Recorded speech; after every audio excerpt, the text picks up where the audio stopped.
Bom, pessoal, é um prazerzão estar aqui. Convite especial do Heitor.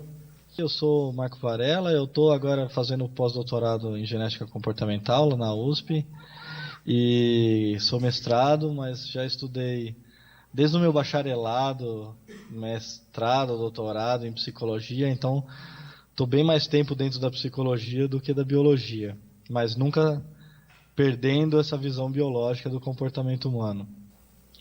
Bom, ele já deve ter apresentado um pouco da psicologia para vocês. O meu foco é não apresentar ela, mas sim apresentar o entendimento sobre ela, né? Esse é o único slide sobre ela, então é uma disciplina que surgiu lá na década de 90, a partir da sociobiologia, da etologia humana, e ela meio que combinou a psicologia cognitiva e a biologia evolutiva da época. Claro que a biologia evolutiva focada no comportamento, né, vindo da sociobiologia, claro. Ela é uma área ampla e eclética, né, e inclui estudos tanto de comportamento animal, paleoantropológico, neuropsicológico, genética neurocomportamental e até estudos mais teóricos da teoria da evolução em si. Basicamente, as três coisas básicas da psicologia evolucionista é que nela a gente foca na existência de uma natureza humana universal. Assim como tem a natureza felina universal, a natureza dos pombos universal, a natureza das baratas, entendeu? Teria uma natureza humana universal, uma capacidade psicológica específica dos humanos e que seja intercultural. Mas essa é uma universalidade no nível do mecanismo psicológico e não no nível dos comportamentos exibidos. Como a gente vai discutir, o comportamento pode variar bastante, mesmo tendo os mesmos mecanismos psicológicos. E a ideia é que a psicologia evolucionista trata esses mecanismos psicológicos subjacentes aos comportamentos como adaptações mentais, né? Como aqueles mecanismos que foram evoluídos ao longo de milênios pela seleção natural e seleção sexual, né? Então, a psicologia evolucionista ela vê tanto o corpo e a mente humana como adaptado ao modo de caça e coleta do Pleistoceno ancestral. Então, como vocês podem perceber, é uma abordagem monista. É uma abordagem que vê corpo e mente integrados, né? E vê em perspectiva temporal. Então, a gente vê que ela surgiu para resolver alguns problemas bem ancestrais, lá na época lá da era do gelo, praticamente, e não necessariamente vai ser altamente produtiva atualmente. Então, esse é um dos pontos interessantes aqui. Marcos, só para esclarecer, assim, Claro, talvez o pessoal fique à vontade. não tenha familiaridade com o termo Pleistoceno, né? Uhum. Ah, o Pleistoceno é a penúltima era geológica, né? A gente está vivendo agora na era do Holoceno. Então, o Pleistoceno ela termina no finalzinho da última era do gelo. Lá, não sei se vocês assistiram aquele filme 10.000 antes de Cristo, da era do gelo, de como as tribos estavam se interagindo naquela época, trocando sementes. Então, o Pleistoceno terminou ali naquela última era do gelo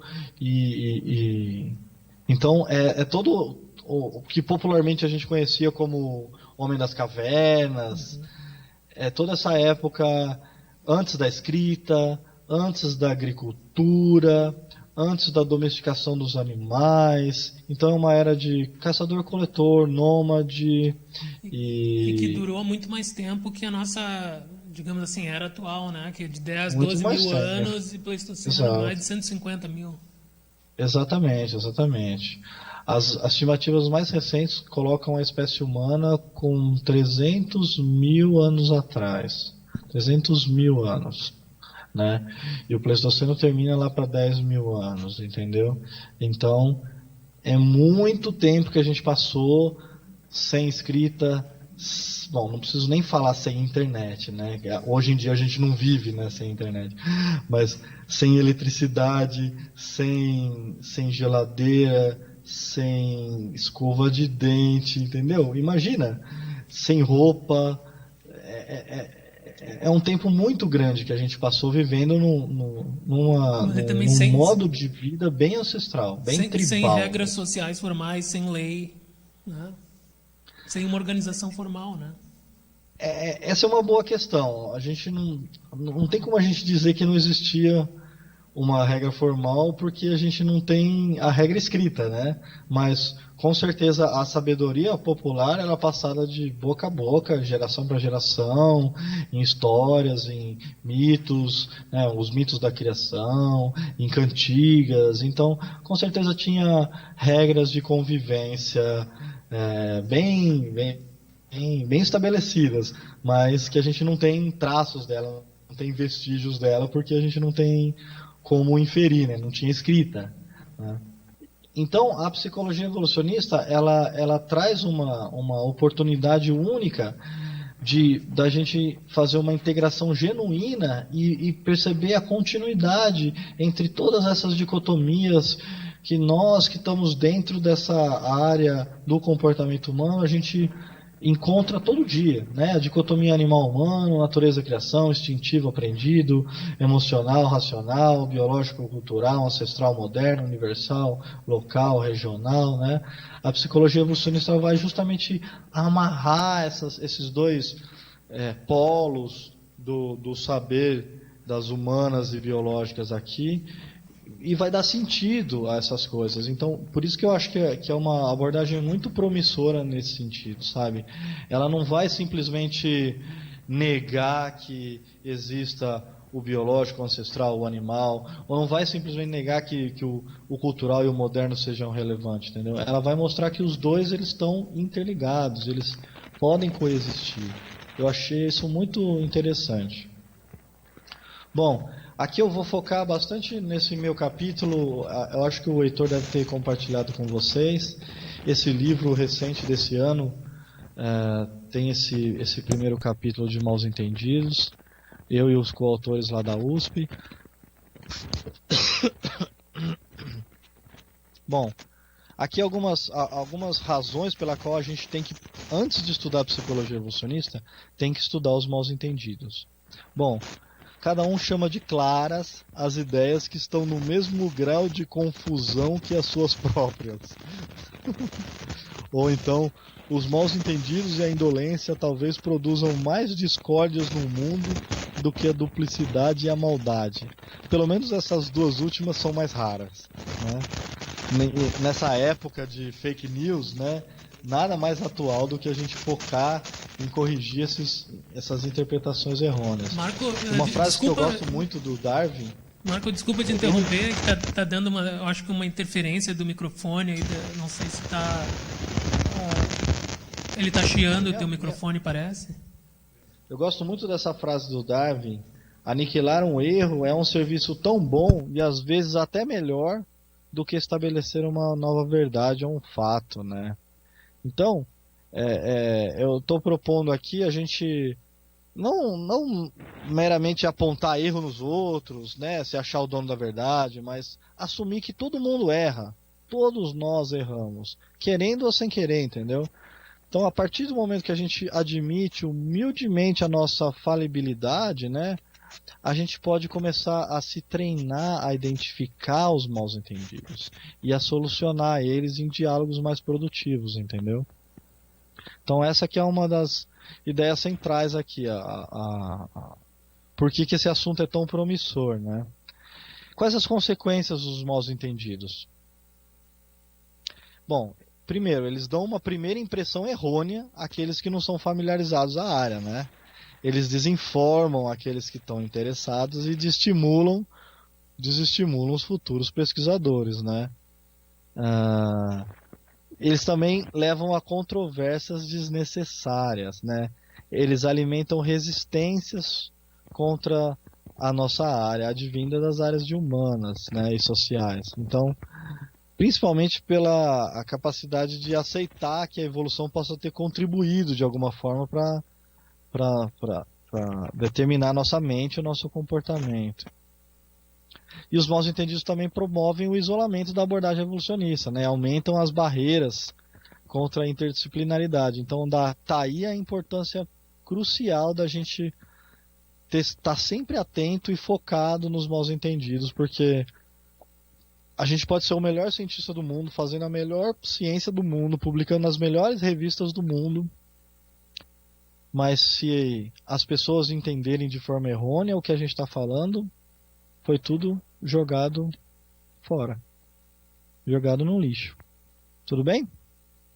Bom, como vocês podem ver, então, a evolução do comportamento humano e da mente humana é muito mal entendida. Desde a época do Darwin, essa é uma ilustração lá da época do Darwin, né? Metade Darwin, metade chimpanzé. E essa daqui é a capa famosa da Times de 87 aqui, da sociobiologia. Bom, eu e meus coautores, a gente meio que, depois de ler bastante sobre os mal-entendidos, a gente conseguiu organizar eles em diferentes dimensões. A dimensão individual, ela vai agregar essas confusões acerca desses determinantes proximais do comportamento humano, né?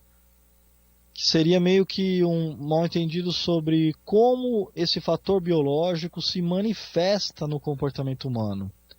Então seriam mal entendidos de opor natureza à criação, achar que tem um determinismo genético linear e tudo mais. A gente vai falar de cada um deles aqui. A segunda dimensão é a dimensão social, que ela vai reunir todas essas extrapolações indevidas e aplicações desonestas até, que relacionam moralidade e responsabilidade aos estudos evolucionistas. Então, nessa dimensão, a gente vai ter mal entendidos que focam nessa questão de quais as implicações sociais desse fator biológico presente no comportamento humano, né? Então a gente vai ver falácia naturalista, machismo, sexismo. E a terceira dimensão é a dimensão evolucionista, né? Então ela vai reunir todas as ideias equivocadas a respeito do conceito evolucionista, basicamente sobre quais as origens do fator biológico no comportamento humano. Então essa ideia de que as adaptações são perfeitas, ou pressupor a maximização intencional da replicação genética, a gente vai focar em cada um deles, só para organizar melhor o terreno aqui, tudo bem? Então a gente vai começar agora na dimensão individual. Então a gente vai ver mal entendidos relacionados à oposição entre natureza e criação, biologia versus cultura, instinto versus aprendizado, né? Então são todos mal entendidos que partem dessa concepção de que natureza e criação são incompatíveis, ou então são excludentes, ou então inversamente proporcionais. Fala pra mim, galera. Qual espécie... Eu tenho duas espécies de animais aqui desconhecidos na minha frente. Qual delas aprende mais? Qual delas aprende mais e apresenta um comportamento mais variado? Aquela que tem mais instintos ou aquela que tem menos instintos? Quem acha que ela tem mais instintos, levanta a mão. Quem acha que é a espécie que tem menos instintos, levanta a mão. Quem não acha nada e não entendeu a pergunta, levanta a mão. Legal, e só para esclarecer, pessoal, a gente tem vários microfones aqui que vocês podem usar a qualquer momento para perguntas ou comentários, tá? Intuitivamente pensando, a gente tende a crer que quanto mais a espécie aprende, menos instintos ela deve ter, né? Mas se você parar de pensar em coisas biológicas e pensar, por exemplo, num computador ou num smartphone, qual deles aprende e é capaz de fazer mais coisas variadas aqui e agora? Aquele cheio de memória livre ou aquele cheio de programas instalados? Percebeu? Se você compra um iPhone e ele não tem programa nenhum instalado, o que é muito raro e a gente ficaria muito feliz, né? ele não vai fazer nada. Ele não vai tirar foto, não vai ligar, você não vai conseguir mandar e-mail, não vai entrar na internet, não vai fazer nada, entendeu? Ele só vai conseguir fazer muita coisa, escanear, escrever texto, fazer desenho, filmar, se ele tiver vários programas instalados. Então, a mesma coisa, a mesma analogia a gente faz para os animais, entendeu? Para a gente aprender, para a gente ser capaz de uma flexibilidade comportamental, a gente tem que ter previamente instalado vários mecanismos psicológicos para lidar com essas informações. Porque se você quiser fazer uma planilha, você precisa de regras específicas para fazer planilha, entendeu? Se você quiser fazer uma filmagem, uma gravação de voz, você precisa de regras específicas para gravação de voz. Como captar o input, como associar esse input à memória, entendeu? Encadear esse input. Então, quanto mais a gente, assim como o computador, quanto mais programas instalados a gente tiver, mais coisas diferentes a gente vai fazer, entendeu? Então, quanto mais adaptações mentais a gente possuir, mais flexível e mais pluralista será o nosso comportamento, entendeu? Isso é muito interessante porque é uma conclusão que o William James já tinha tido lá, né, em 1900 e bolinha, Guaraná com rolha, entendeu? Que a gente precisa de ter uma base, a gente precisa de mecanismos de aprendizagem se a gente quiser aprender alguma coisa. Não dá para a gente aprender qualquer coisa do nada, entendeu? E a gente não tem a mesma facilidade para aprender coisas diferentes, né? Uma coisa é aprender a falar, outra coisa é aprender a andar de bicicleta, né? Outra coisa é aprender a andar de pilotar helicóptero, entendeu? Então, a gente só é capaz de aprender alguma coisa justamente porque que a gente é instintivamente propenso para esse aprendizado específico, entendeu? Isso dá as bases para a gente concluir que o ser humano é biologicamente cultural. A gente só tem a capacidade de entrar no universo da cultura porque a gente tem os mecanismos de aprendizagem cultural necessários para tal. Entendeu? Então tá aqui, eu gosto desse diagrama porque ele mostra que a evolução nos dá os genes e os genes mais a nossa experiência ao longo do nosso desenvolvimento formam o nosso organismo atual. E o nosso organismo atual, segundo a nossa situação atual, vai determinar o nosso comportamento atual. Esse diagrama é muito interessante porque você percebe a distância dos genes do comportamento, percebe? Os genes não tem como determinar o seu comportamento diretamente, entendeu? Eles vão interagir com a experiência para formar como a gente é agora, corpo e mente. E o nosso corpo e mente interagindo com a nossa situação atual, instantânea, aqui agora, vai determinar o nosso comportamento, entendeu? Se essa sala de aula, esse auditório tivesse 37 graus, 39 graus, ninguém estaria conseguindo prestar atenção, ninguém estaria conseguindo ficar parado, entendeu? Se tivesse menos 2 graus, estava todo mundo também tremendo de frio, ninguém estava conseguindo focar. Então, a gente depende muito desse input ambiental, tanto no nosso desenvolvimento, quanto na nossa situação atual. Tudo bem? Eu gosto dessa imagem também porque ela mostra que o nosso genótipo, o nosso ambiente, ela vai interagir determinando o nosso fenótipo, que é esse triângulo aqui em cima, né? E o ambiente e o fenótipo, ao longo das gerações, vai determinar quais genótipos são passados para as próximas gerações, que é essa via de cima aqui. Tudo bem? Marco, desculpa te interromper. Você vai falar mais sobre aprendizado? Senão Vou. Tá. Eu espero um pouco então. Mas se tiver alguma dúvida, pode fazer, sem problema. Não, eu queria fazer um comentário, mas se você vai falar, não vou roubar. Tá. Assim que você vai perceber quando eu terminar a dimensão individual, daí se faltar alguma coisa, a gente complementa, tudo bem? Tá legal. Uma coisa que eu gosto dessa imagem é que muita gente que não é da área da psicologia evolucionista, quando ouve falar de psicobiologia, biologia evolucionista, etologia, já parte de um princípio que essas abordagens não levam em consideração o ambiente. Né? Por quê? Porque a pessoa está imersa no mal entendido de dicotomizar ambiente e instinto. Né? Quando você olha para essa imagem, você percebe que é só a psicologia evolucionista, só essa abordagem mais biológicas é que leva em consideração todos os tipos de ambiente. A gente tem aqui em cima um ambiente ancestral que vai interagir ao longo das gerações, que vai determinar quais genes vão ficar para as próximas gerações.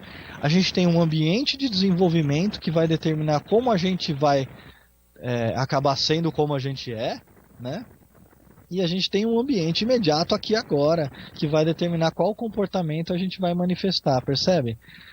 Então, essa é uma coisa muito interessante que eu gosto da psicologia evolucionista, porque ela força a gente a ir além do desenvolvimento do indivíduo, ou ir além do ambiente aqui agora, mas sim incluir também o ambiente ancestral nessa equação. E compartilhar igualmente, considerar igualmente os três ambientes.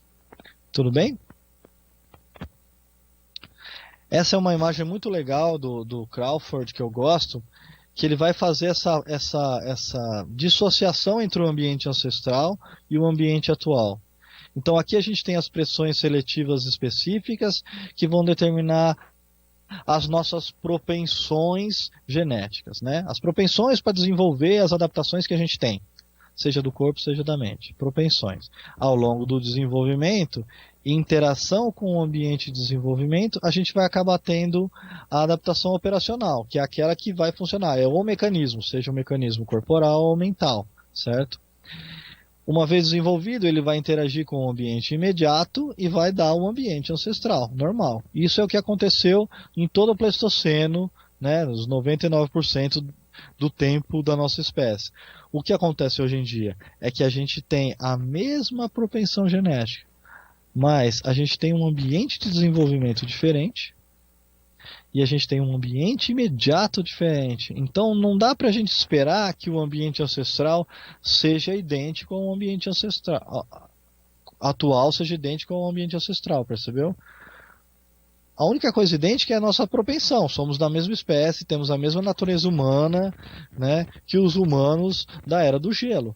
Mas o nosso ambiente de desenvolvimento e o nosso ambiente atual, eles influenciam de forma diferente como os mecanismos mentais e corporais vão ser determinados, né, como eles vão acabar sendo como eles são. E eles vão acabar determinando o nosso comportamento. Tudo bem? Alguma dúvida, pessoal, até aqui? Tu falou antes que a psicologia evolucionista é monista, mas por várias vezes tu tem falado em corpo e mente. Corpo e mente, corpo e mente. E qual é a natureza da mente? Ah, boa pergunta. Para a psicologia evolucionista, a mente ela é o processamento de informações cerebrais. Então, é a mesma dicotomia que existe no computador entre hardware e software, entendeu? Então, se você desmontar o seu computador, você nunca vai achar aquele arquivo da sua tese, entendeu? Você só vai achar circuitos ali. Não quer dizer que não exista software. O fato de você não conseguir enxergar ele desmontando não quer dizer que ele não exista. Ele está ali, mas ele é um padrão de funcionamento.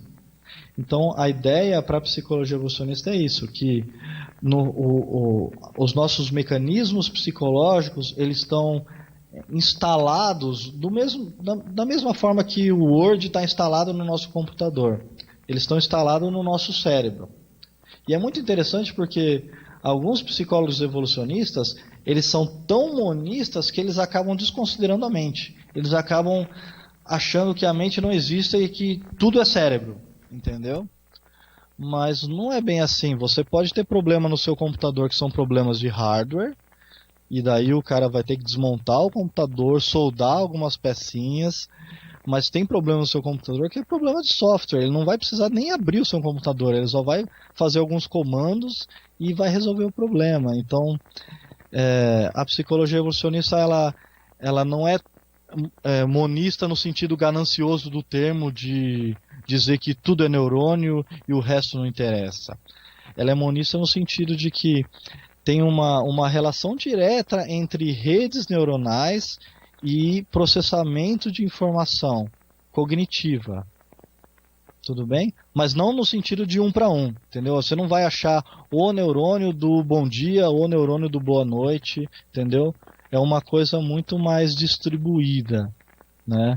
Mas não quer dizer que, do mesmo jeito que é o computador, você não vai achar no hard disk, você não vai achar o lugar onde está aquela foto, né, com a sua família, né? Só vai achar 0 e 1, 0 e 1, 0 e 1 no computador inteiro, no hard drive inteiro.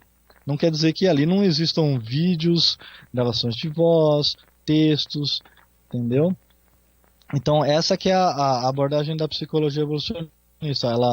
Ela entra de cabeça na revolução cognitiva da linguagem de processamento de informação, e ela trata essas nossas propensões mentais, essas nossas capacidades psicológicas de uma forma como a gente trataria um software de qualquer processador de informação. Então, isso é muito interessante porque é um monismo meio termo, se você for pensar, né? Quer dizer, tem uma distinção ainda, por isso que eu estou ainda batendo na tecla do corpo e mente, porque o software não é o hardware e o hardware não é o software. Mas não quer dizer que quando você desliga o computador, o seu texto vai para o paraíso dos textos, entendeu? Ele só, pelo fato do hardware parar de funcionar, o software não processa. Tudo bem? Então agora eu quero fazer uma pergunta para vocês. Vou aumentar minha tela aqui da plateia. Tabu do incesto, já ouviram falar? É uma tendência que a gente tem para a gente evitar casar, namorar, fazer sexo com parentes próximos, com irmão, irmã. O que vocês acham?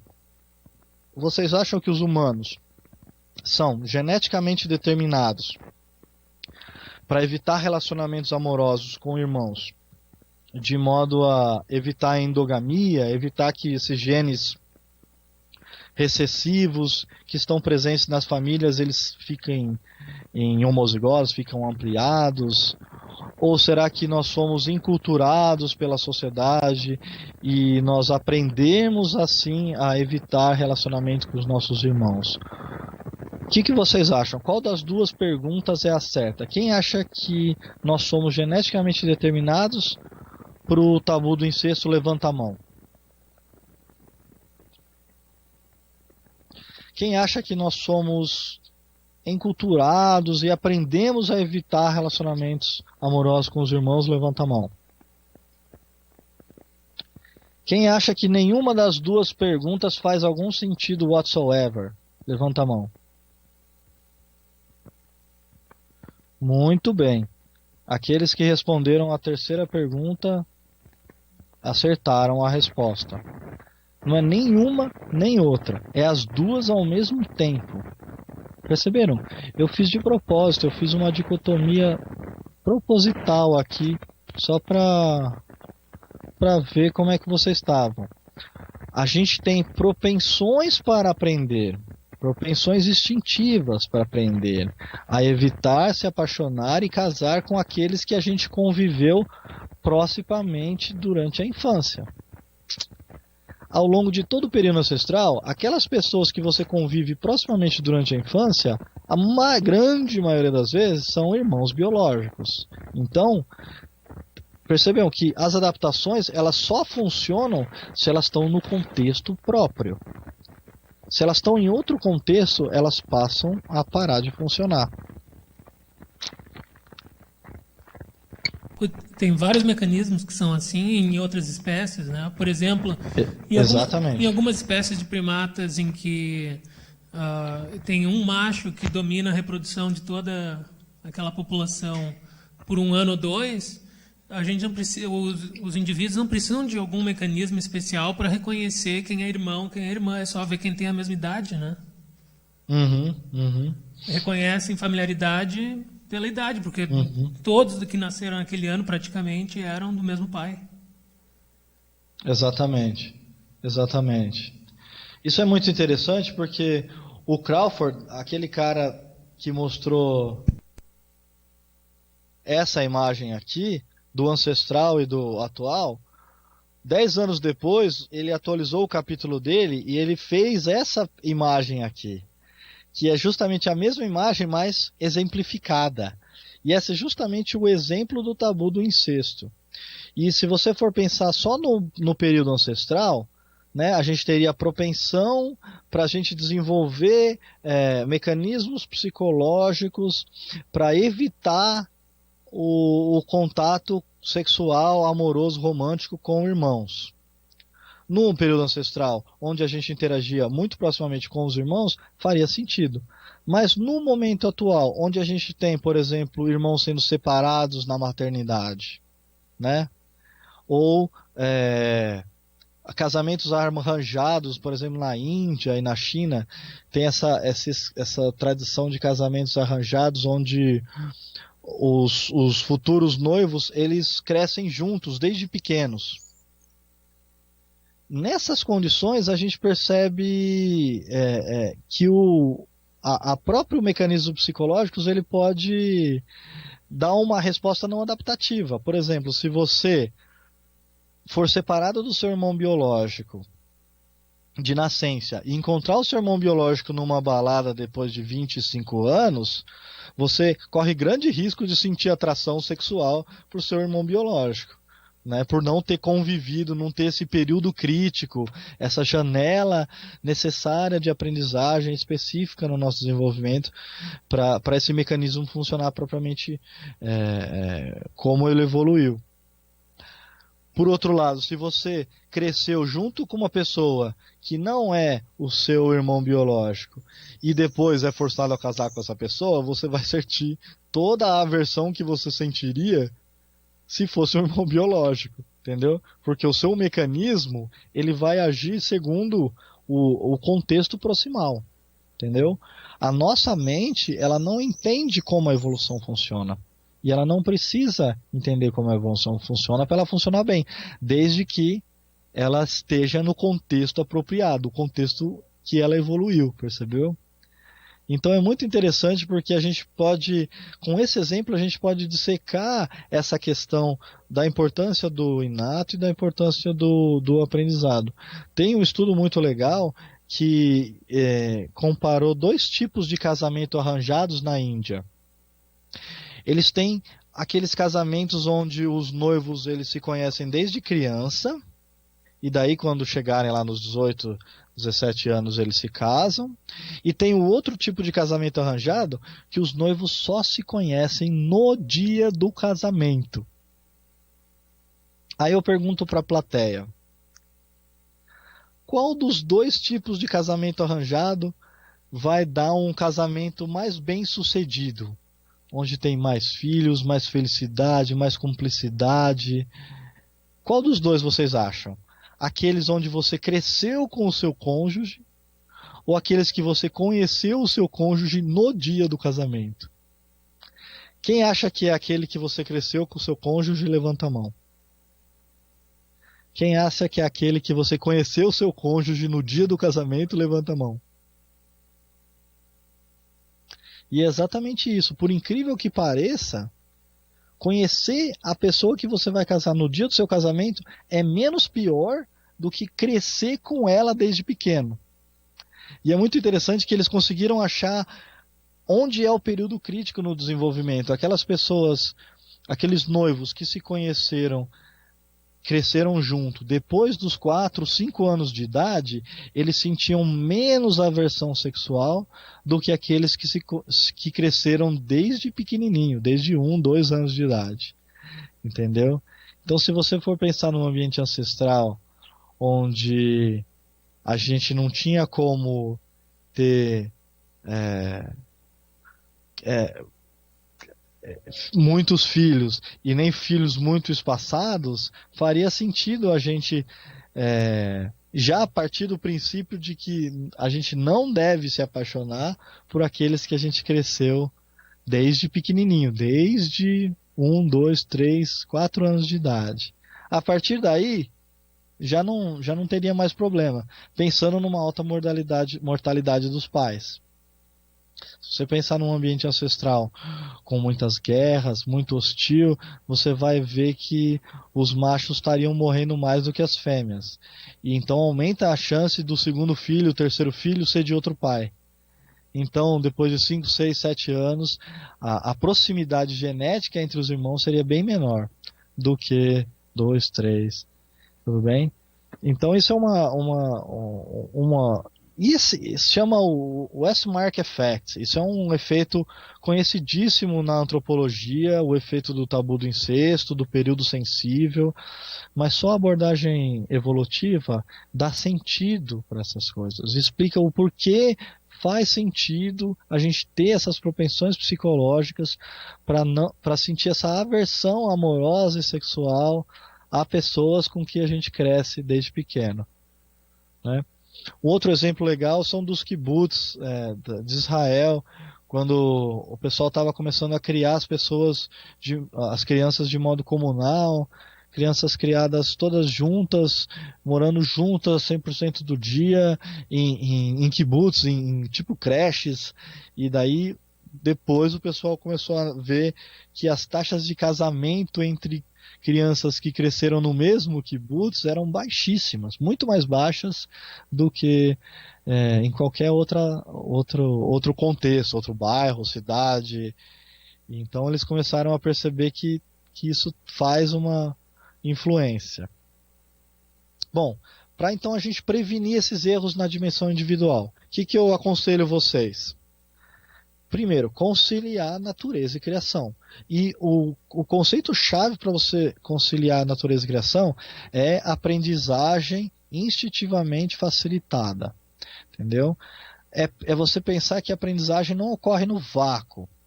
Não dá para você pegar um computador com a memória vazia e falar assim, aprende aí a me filmar.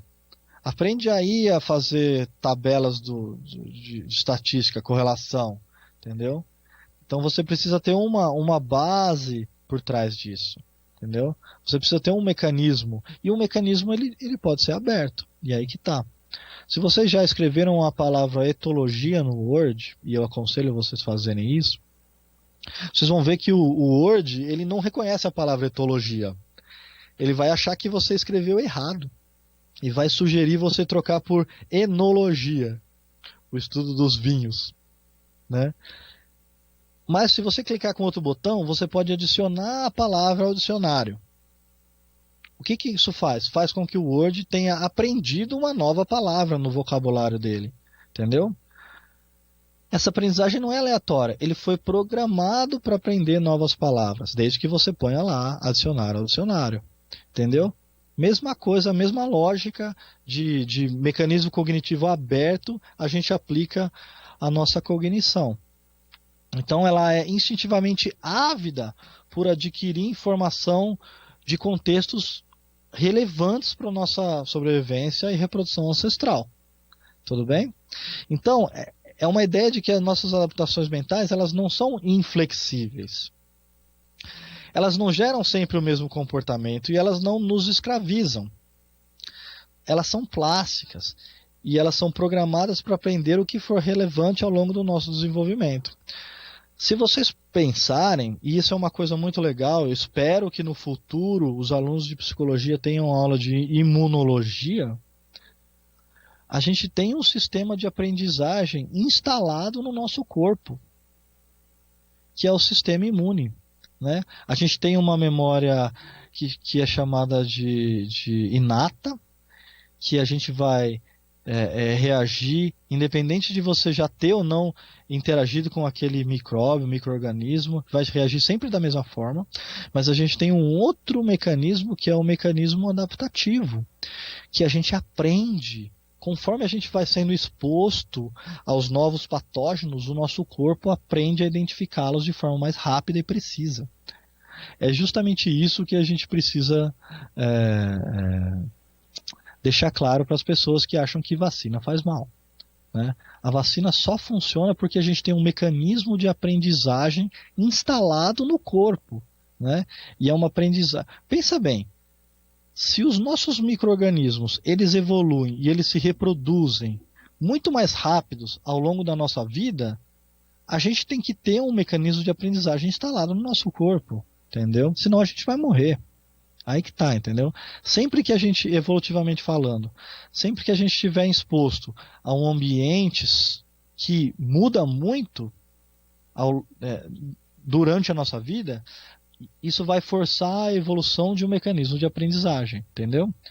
Seja um mecanismo de aprendizagem cerebral, no caso dessa mudança do ambiente social, seja no mecanismo de aprendizagem imunológica, no caso do ambiente patológico, né?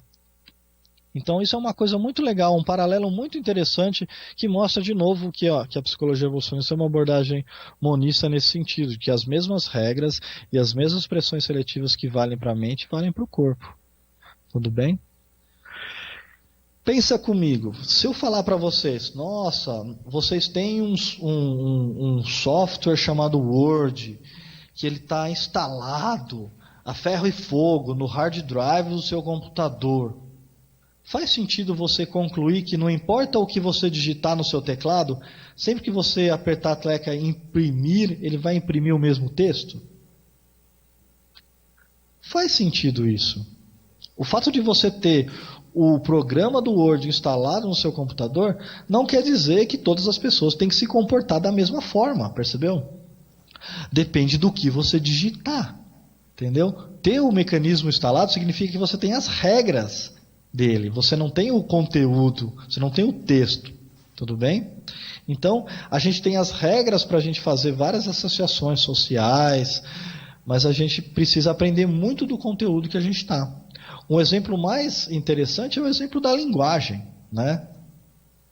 A gente tem uma gramática universal, que é uma propensão para aprender linguagem, mas ela só é um programa instalado de regras de associação. Você tem que estar exposto a um ambiente de falantes para você aprender o que som você vai associar ao quê, entendeu? Então, o fato de você ter uma propensão para fala não significa que todos os humanos vão ter que falar a mesma língua, entendeu? Mas significa que aqueles que crescerem na mesma população tenderão a falar da mesma língua, entendeu? E assim você pode pensar da religiosidade, você pode pensar de várias outras características, tudo bem? Moralidade, né? A gente teria as mesmas a gramática moral universal, mas dependendo de qual população você vai crescer, tais comportamentos você vão julgar como mais ou menos éticos ou condenáveis. Tudo bem?